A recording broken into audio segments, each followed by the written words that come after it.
আমার বই খাতা সব রেডি, এখন আমি স্কুলে যাই। টুপু শোন, বাইরে খুব ঠান্ডা, টুপিটা নিয়ে যা। না মা, আমার ঠান্ডা লাগবে না, এই টুপিটা আমার লাগবে না। আরে টুপিটা নিয়ে যা। না মা, বলছি না আমার এই টুপিটা লাগবে না। আরে আমি তো জলের বোতল আনতেই ভুলে গেছি, যাই ঘর থেকে বোতলটা নিয়ে আসি।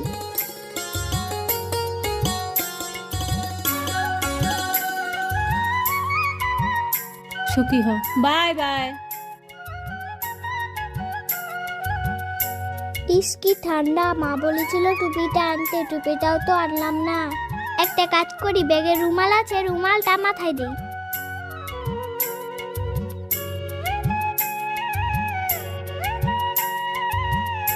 আরে টুপি, তাড়াতাড়ি টুপিটা ব্যাগে ঢুকিয়ে রাখি।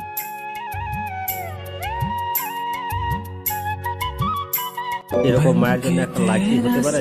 আর ভিডিওটা কেমন লেগেছে অবশ্যই কমেন্টে লিখে জানাও।